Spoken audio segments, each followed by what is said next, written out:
gagasan Indonesia ini juga diapresiasi di dunia internasional. Mhm. Indonesia ini merupakan salah satu negara di Asia Tenggara yang sudah menerapkan ecological fiscal transfer. Dan ini juga Mhm. sudah ditulis oleh peneliti-peneliti internasional terkait terkait gagasan ini, dan gagasan ini merupakan sesuatu yang patut diapresiasi, khususnya teman-teman yang bekerja keras memikirkan, mendorong adopsi di tingkat daerah.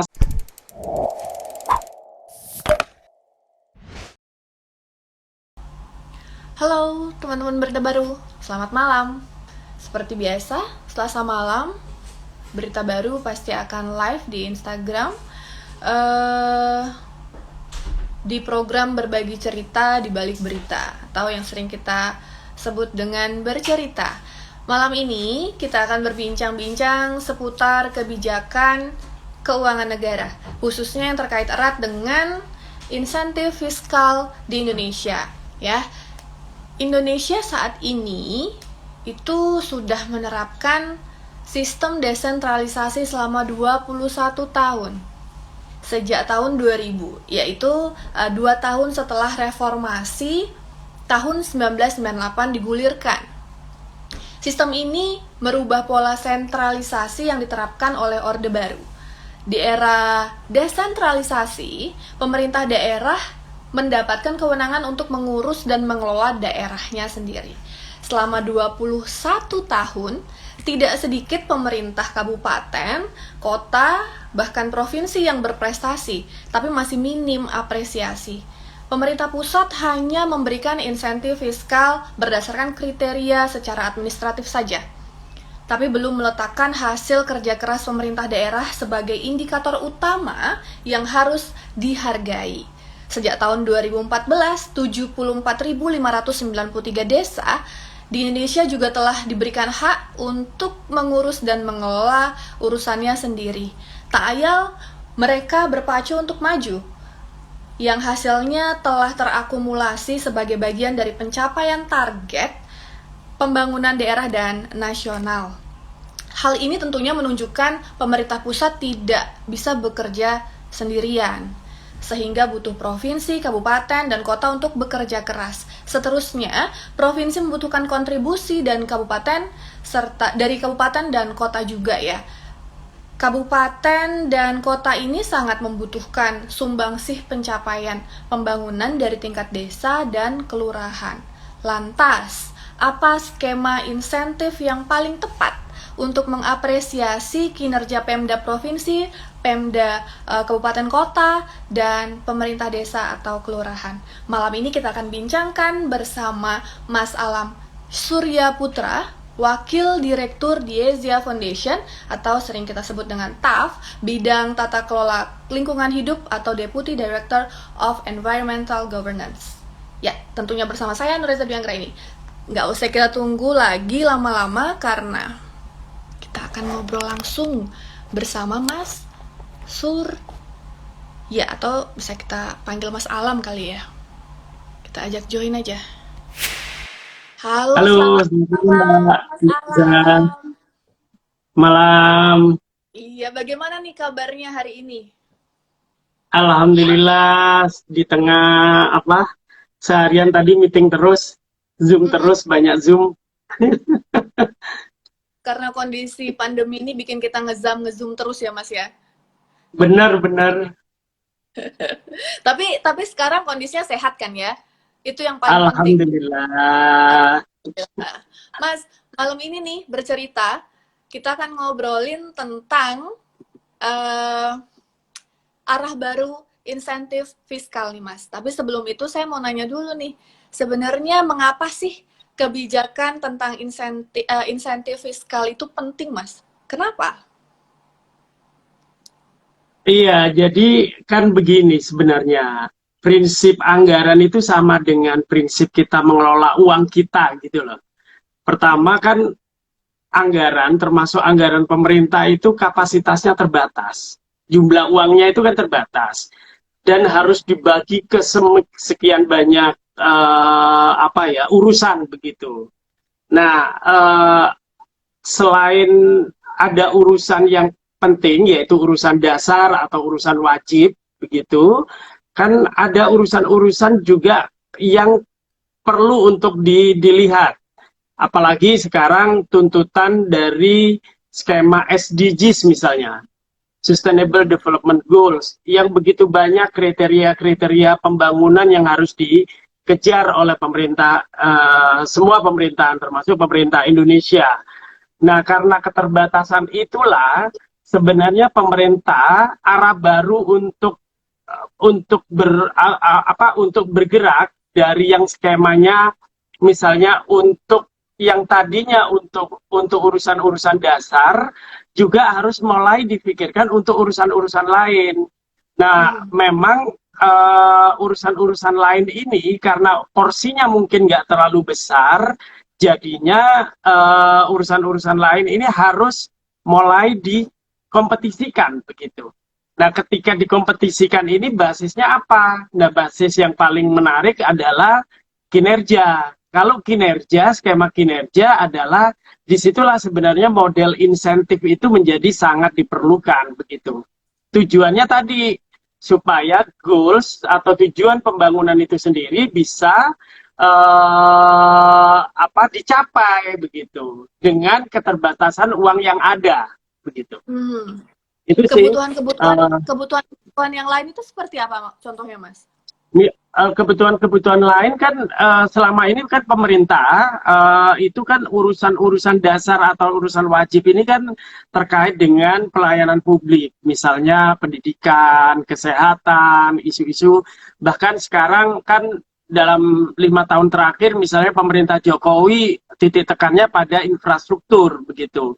Jadi budget untuk infrastruktur juga lumayan besar tuh alokasi dari APBN-nya. Nah, budget-budget seperti misalnya isu lingkungan, isu pemberdayaan perempuan misalnya, itu menjadi salah satu isu-isu yang mungkin dapat alokasi yang lebih kecil begitu dibanding dengan alokasi dasar yang sekarang ini menjadi titik tekan pemerintah Jokowi sendiri. Termasuk kan sekarang situasi COVID, pemerintah harus melakukan refocusing anggarannya supaya bisa membiayai untuk pembelian vaksin, untuk penanganan pasien terdampak COVID, misalnya bikin kegiatan yang bantuan sosial untuk masyarakat terdampak dan lain-lain, itu juga menjadi salah satu hal atau persoalan di dalam proses perencanaan dan penganggaran di Indonesia atau di negara lain juga seperti itu sih begitu. Oke, kira-kira level pemerintah yang mana nih, Mas, untuk insentif fiskal tersebut harus bisa diterapkan kira-kira? Nah, ini kan tergantung mandat atau kewenangan yang diperoleh dari level pemerintah itu sendiri. Nah, undang-undang yang ada, misalnya undang-undang tentang pemerintahan daerah yang memberikan otonomi daerah dan undang-undang desa yang memberikan otonomi di tingkat desa, ini berpengaruh terhadap level mana itu mestinya diimplementasikan. Sebenarnya kan dengan otonomi daerah itu memberi peluang bagi pemerintah daerah untuk berkreasi dan berinovasi untuk memberikan layanan publik kepada warganya secara lebih baik. Nah, proses inovasi inilah yang harusnya menjadi sesuatu yang dikembangkan terus-menerus oleh pemerintah daerah itu sendiri sebagai bagian dari kompetisi yang saya sebut tadi.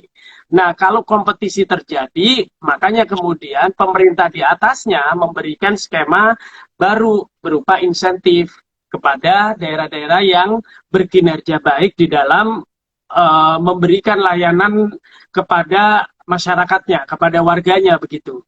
Jadi dalam konteks ini menurut saya level pemerintahannya adalah level pemerintah yang mendapatkan mandat dari undang-undang itu sendiri. Jadi bisa saja mulai dari level desa, level kabupaten, dan level provinsi, sampai level nasional juga begitu. Itu sih Mbak Reza. Kira-kira sejauh ini apa aja sih skema insentif fiskal yang sudah diterapkan oleh pemerintah pusat untuk pemerintah daerah? Atau oleh provinsi kepada kabupaten kota, bisa jadi juga oleh kabupaten kota kepada desa atau kelurahan. Bahwa insentif fiskal dari pusat ke daerah itu instrumennya juga cukup banyak. Dari pusat ke daerah itu ada yang namanya DAU, itu sebagai upaya untuk mengatasi kesenjangan fiskal, untuk mengatasi membantu daerah untuk menjalankan fungsi-fungsi layanan dasarnya, misalnya begitu. Nah, ada juga DAK, itu untuk memperkuat tugas perbantuan khusus yang disediakan oleh pemerintah pusat kepada daerah. Terus kemudian ada juga dana insentif daerah atau DID. Nah, ini yang sekarang juga sudah mulai banyak berkembang tentang penggunaan skema ini, dan dasarnya adalah basisnya kinerja, atau oleh karenanya disebut sebagai dana insentif daerah. Nah, dari pemerintah provinsi kepada kabupaten itu juga ada yang namanya bantuan keuangan, Mbak. Bantuan keuangan, ada juga bantuan keuangan yang sifatnya umum, bantuan keuangan khusus, dan juga dulu ada yang namanya dana hibah. Beberapa juga memberikan dana hibah kepada organisasi-organisasi massa atau kepada partai politik, itu juga ada dari pemerintah itu sendiri. Dan juga kadang ada pemerintah provinsi juga mengalokasikan dari pemerintah provinsi kepada desa. Nah, kalau dari pemerintah kabupaten kepada desa, itu ada beberapa skema, tapi umumnya adalah melalui skema alokasi dana desa atau yang biasa disebut dengan ADD, dan yang kedua tentang bantuan keuangan khusus desa. Tapi ini biasanya nggak banyak daerah-daerah atau kabupaten yang memberikan alokasi bantuan keuangan khusus kepada desa. Itu sih, Mbak, skema-skemanya. Sorry, satu lagi yang tadi nasional, itu juga ada yang dari pemerintah pusat kepada desa lah secara langsung, berdasarkan mandat dari Undang-Undang Otonomi Daerah itu sendiri. Undang-Undang Desa ya. Tadi kalau saya tidak salah menangkap informasinya, skema insentif fiskal ini tidak dilakukan di seluruh daerah di Indonesia ya, Mas ya? Kalau DAU diterapkan di semua daerah. Kalau DAK, ya kalau DAK itu kan tergantung kebutuhan-kebutuhan khusus yang didorong. Oke, Mas, apa saja konsep dan kriteria yang masih harus disempurnakan nih dari skema kebijakan dana insentif daerah atau DID yang setiap tahun telah diberikan oleh pemerintah pusat kepada pemerintah daerah? Ya tentulah, karena kan tetap perlu ada perbaikan-perbaikan begitu dari skema-skema yang ada, khususnya yang insentif tadi, dana insentif daerah.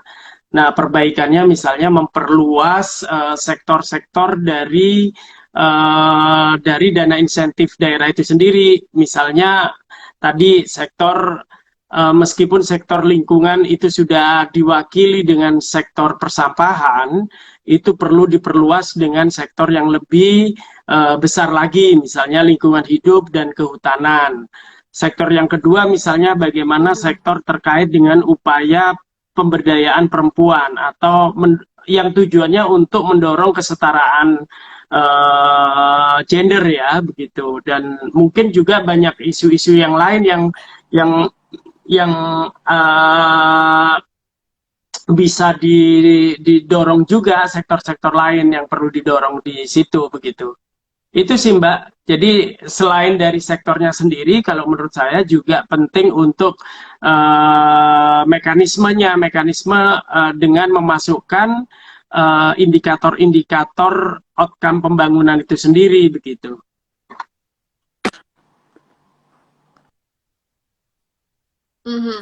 Mas, Itu pemerintah provinsi dan kabupaten kota itu kan memiliki skema, ya, pemerintah provinsi dan kabupaten kota itu kan memiliki skema kebijakan bantuan keuangan umum dan bantuan keuangan khusus ya Mas ya. Yang diantara ya. keduanya itu paling sesuai untuk digunakan sebagai instrumen insentif fisik di daerah itu yang mana, Mas? Nah, sebenarnya di daerah ini kalau yang instrumen bantuan keuangan umum itu biasanya digunakan untuk untuk membantu daerah dalam upaya mengatasi kesenjangan fiskal biasanya. Jadi daerah-daerah yang memang kapasitas fiskalnya sangat terbatas, pemerintah provinsi atau khususnya pemerintah provinsi menyediakan bantuan keuangan umum tadi, begitu, bantuan keuangan umum untuk membantu mereka. Nah, tetapi ada juga daerah yang kemudian punya gagasan, ini kan sudah berapa tahun otonomi daerah diterapkan di Indonesia, tapi ya seperti itu terus nih, akuntabilitas penggunaan dana bantuan keuangan khusus atau bantuan keuangan itu juga perlu direformasi atau diperbaiki. Kajiannya tim kami itu menyebutkan tuh sebenarnya penggunaan bantuan keuangan khusus ini seringkali tidak menjawab dengan persoalan-persoalan yang sebenarnya untuk tujuan pemberian bantuan begitu. Misalnya untuk mengatasi kemiskinan begitu. Nah, kalau untuk mengatasi kemiskinan berarti bantuan itu harus diberikan kepada daerah-daerah termiskin begitu. Daerah-daerah termiskin, bukan daerah yang sudah punya sumber daya uang yang besar. Nah, temuan tim kami misalnya di Kalimantan Timur justru bantuan keuangannya itu diberikan kepada kabupaten paling kaya, misalnya Kutai Timur begitu. Nah, sama juga dengan beberapa daerah-daerah yang lain. Nah, skema bantuan keuangan dari provinsi ke kabupaten itu seringkali berpotensi terhadap korupsi dan karena sifatnya tidak akuntabel ya. Kadang hanya diberikan sesuai dengan negosiasi politik antara kepala daerah dengan partai-partai politik pemenang pemilu di daerah tersebut misalnya. Contoh Gubernur Aceh yang tersangkut korupsi itu kan juga penggunaan bantuan keuangan yang kurang akuntabel waktu itu, sehingga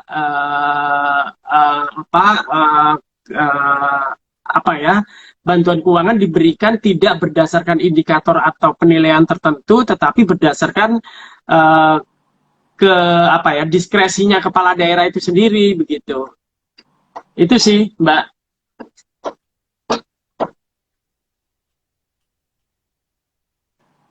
Halo Mbak Reza. Iya, Mas. Setahu kami ya, TAF ini kan bersama jaringan organisasi masyarakat sipil nih dan champion dari pemerintah pusat serta daerah itu telah mempromosikan inovasi kebijakan transfer anggaran berbasis ekologi. Nah, apa sih sebenarnya gagasan utamanya dari inovasi tersebut, Mas? Iya, gagasan utamanya sebenarnya kan begini, komitmen Indonesia terhadap pencapaian perubahan iklim itu kan cukup besar, begitu komitmennya.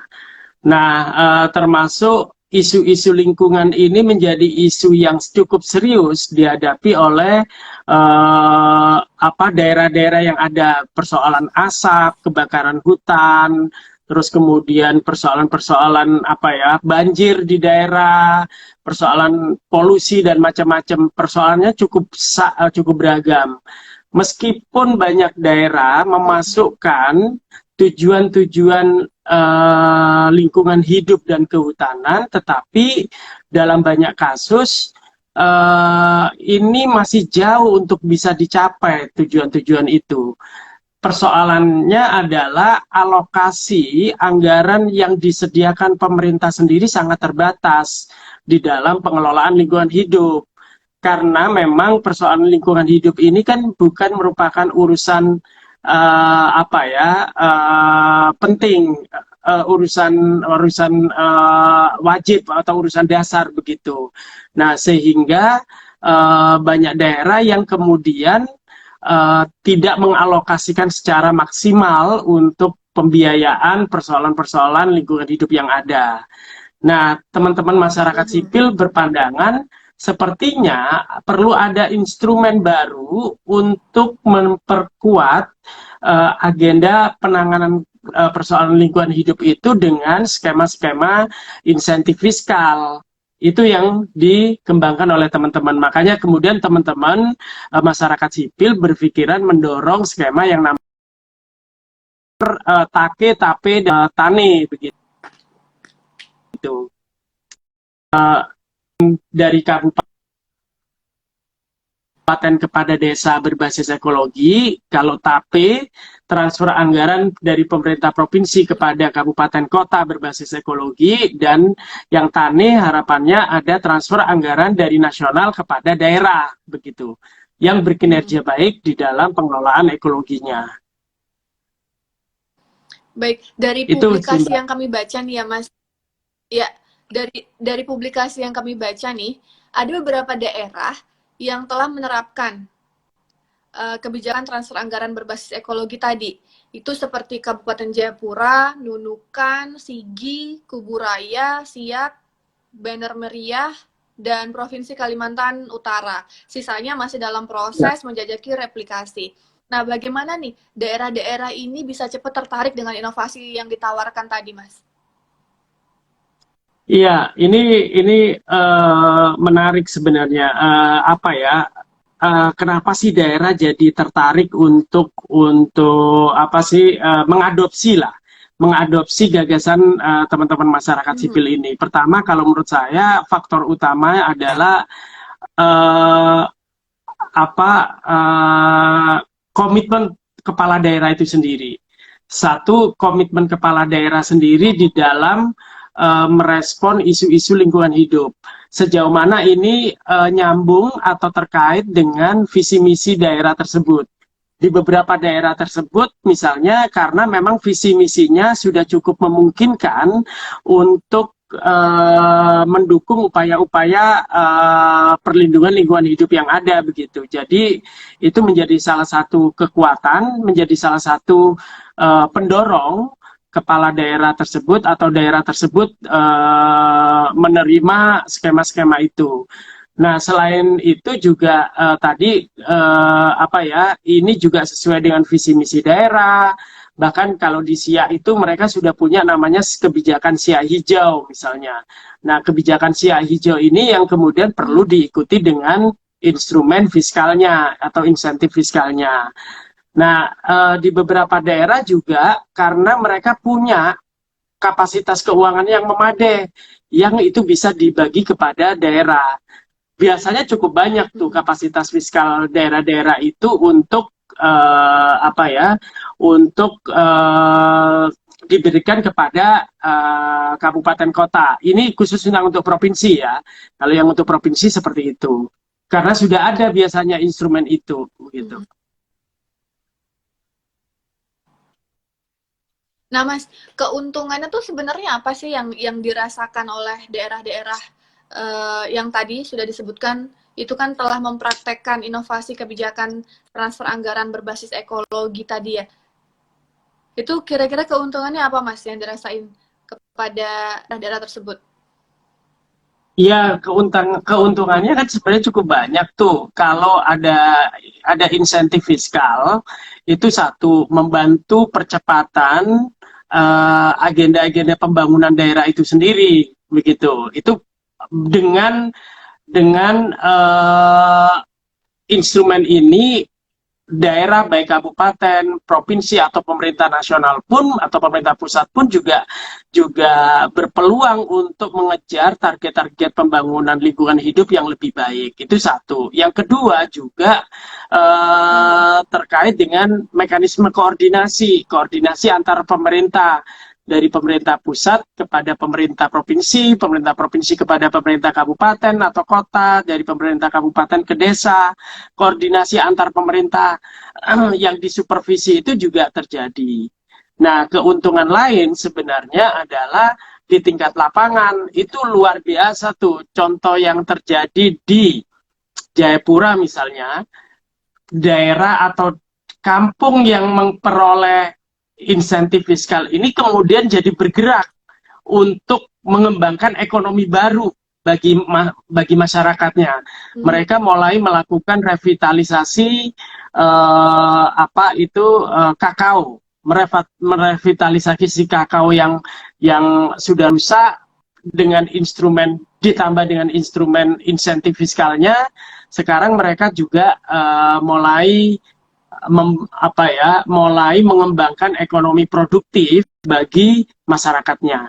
Bahkan kalau di itu luar biasa itu, kalau di Siak sejumlah kebijakan di tingkat desa yang terkait dengan perlindungan lingkungan itu telah dihasilkan. Dan instrumen ini sekarang juga mendorong upaya perlindungannya, misalnya tumbuhnya sekian ribu pohon baru nih di Kabupaten Siak setelah insentif fiskal itu dikeluarkan begitu. Jadi dampaknya luar biasa sebenarnya untuk perlindungan lingkungan hidup itu sendiri dan untuk kesejahteraan masyarakat. Itu Mbak Reza. Ya, teman-teman yang join di obrolan kita malam hari ini bisa, kalau ada yang ingin tanyakan, bisa tanyakan di kolom komen nih. Langsung ke Mas Alam. Ya, kita sambil nunggu pertanyaan dari teman-teman ya Mas Alam ya. Kita lanjutin lagi pertanyaannya. Dengar-dengar juga nih, itu pemerintah pusat telah memasukkan indikator ekologi sebagai salah satu kriteria penunjang dari kebijakan DID tadi, Mas. Bagaimana nih proses advokasi yang dilakukan teman-teman sampai akhirnya sukses mendorong hal tersebut, Mas? Iya, strategi yang dikembangkan oleh teman-teman itu luar biasa kalau menurut saya. Energi mereka luar biasa untuk teman-teman di pemerintah pusat mengadopsi ini. Walaupun sebenarnya kita belum bisa menyatakan ini diadopsi karena profil nanti di dalam APBN 2022 kan belum ditetapkan. Yang sekarang sudah ada itu kan di RAPBN-nya, rencana APBN-nya begitu. Mudah-mudahan dengan advokasi yang digencarkan oleh teman-teman ini juga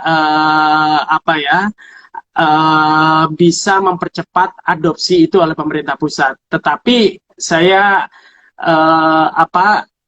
apresiasi terhadap yang sudah dilakukan oleh teman-teman masyarakat, jaringan masyarakat sipil itu untuk mendorong proses adopsi ini. Mulai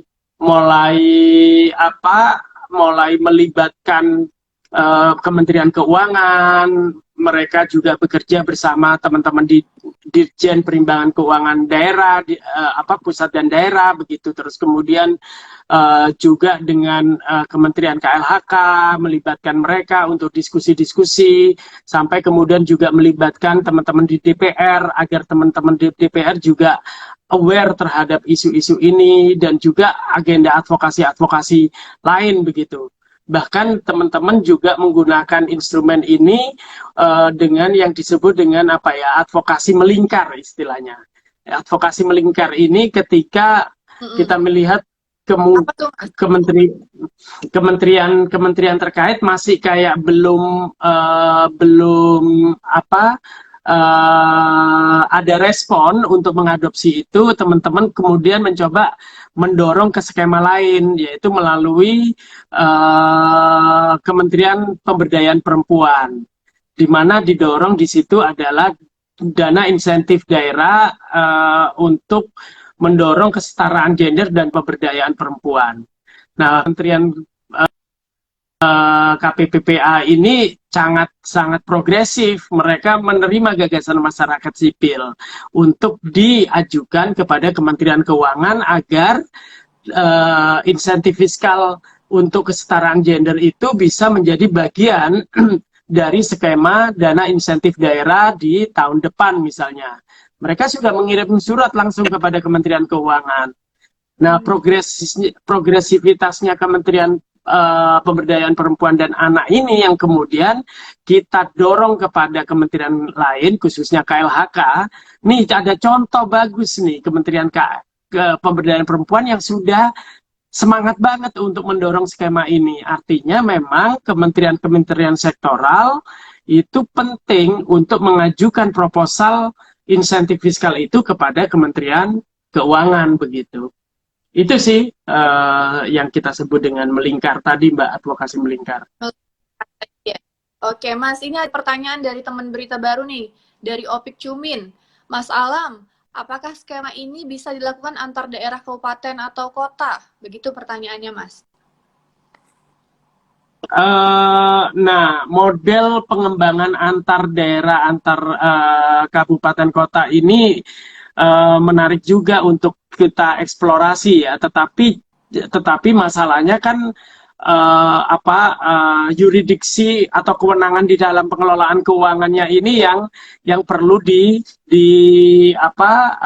difikirkan, karena penggunaan dana APBD itu kan penggunaannya biasanya masih terbatas pada yurisdiksi yang ada di lokasi tersebut. Tetapi kalau kemudian di antar daerah, ini perlu dikaji ulang tuh instrumen-instrumen yang memungkinkan untuk skema itu. Misalnya, contoh sebenarnya dari tingkat kabupaten kepada desa. Apakah memungkinkan dari dana insentif yang sekarang itu kan diberikannya dari pemerintah kabupaten kepada desa. Nah, mungkin nggak dari kabupaten kepada kawasan perdesaan? Nah, kawasan perdesaan ini kan koordinasi antar desa nih. Yang disebut dengan kawasan perdesaan itu kawasan desa yang punya kegiatan atau kerjasama antar desa itu.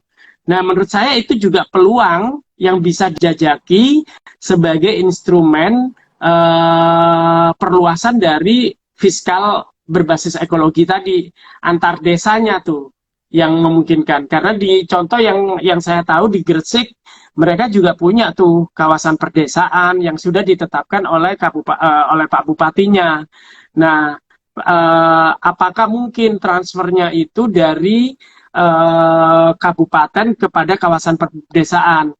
Mas, ini ada pertanyaan terakhir nih. Filosofi keadilan dan proporsionalitas seperti yang sedang diperjuangkan kawan-kawan di TAF itu kan mendorong arah baru untuk insentif fiskal di Indonesia. Menurut Mas Alam ini gimana? Iya, jadi kan sebenarnya filosofi penganggaran itu kan prinsipnya adalah satu untuk pemerataan ini supaya antar daerah itu bisa membiayai kegiatan-kegiatan pelayanan dasarnya sesuai dengan target pemerintah di atasnya, pemerintah pusat misalnya begitu. Dengan adanya fungsi-fungsi pemerataan, oleh karenanya kan ada instrumen-instrumen yang dikembangkan, misalnya tadi DAU atau DAK, sebagai tugas perbantuan itu. Nah, cuman instrumen lain yang menurut kami juga penting adalah keadilan begitu. Nah, keadilan ini dalam konteks kinerja, performance budgeting atau penganggaran berbasis kinerja, itu keadilan harusnya diberikan kepada daerah-daerah yang memang berkinerja baik di dalam memberikan pelayanan kepada masyarakatnya, atau kepada daerah yang berkinerja baik di dalam mencapai tujuan pembangunan nasional misalnya begitu. Nah, keadilan di sini dalam artian adalah yang didorong oleh teman-teman, mestinya skema penganggaran yang ada ini adil dalam konteks performance budgeting, itu tadi berkinerja baik. Ada sesi terakhir, Mas. Boleh Mas closing untuk pembicaraan atau obrolan kita malam hari ini, Mas? Iya, kalau menurut saya gagasan ini merupakan gagasan yang cukup kuat begitu ya. Kebetulan bahkan gagasan Indonesia ini juga diapresiasi di dunia internasional. Indonesia ini merupakan salah satu negara di Asia Tenggara yang sudah menerapkan ecological fiscal transfer. Dan ini juga sudah ditulis oleh peneliti-peneliti internasional terkait gagasan ini, dan gagasan ini merupakan sesuatu yang patut diapresiasi, khususnya teman-teman yang bekerja keras memikirkan, mendorong adopsi di tingkat daerah, sehingga sekarang juga banyak daerah yang mulai mengadopsi. Beberapa lembaga-lembaga internasional juga mulai menggunakan instrumen ini untuk program-program mereka. Jadi senanglah ini bisa diadopsi. Jadi kalau menurut saya tantangannya sekarang adalah bagaimana memperbesar teman-teman di daerah lain yang siap untuk mendampingi kabupaten-kabupaten atau pemerintah-pemerintah provinsi untuk mengembangkan skema insentif fiskal ini sendiri. Dan di nasional ini juga harus advokasinya juga terus dikepung, terus dikawal begitu, untuk bisa menjadi terobosan atau gagasan baru yang diadopsi oleh pemerintah di tingkat nasional. Itu sih, Mbak. Baik, Mas, terima kasih banyak loh Mas ini ngobrolnya meskipun kita Sama-sama, Mbak Reza. Semoga teman-teman berita baru nih juga tadi yang dengerin meskipun terputus-putus ya ngedapetin informasinya, dapat nangkep omongannya Mas Alam terkait insentif fiskal nih. Semoga di beberapa daerah yang belum menerapkan bisa menerapkan kebijakan-kebijakan atau skema yang sudah dibuat tadi yang habis kita bicarain tadi ya Mas ya. Siap. Terima kasih banyak Mbak Reza juga diundang di sini untuk berbagi. Jangan kapok ya nanti kalau diundang lagi Mas. Siap Mbak. Iya. Terima kasih Mas. Terima kasih juga teman-teman berita baru yang sudah meluangkan waktunya untuk sama-sama mendengarkan obrolan kami di malam hari ini dalam program Berita. Berbagi cerita di balik berita. Saya tutup pertemuan atau obrolan kita malam hari ini. Saya Nureza Dwi Anggraini, pamit undur diri. Selamat malam. Malam, makasih.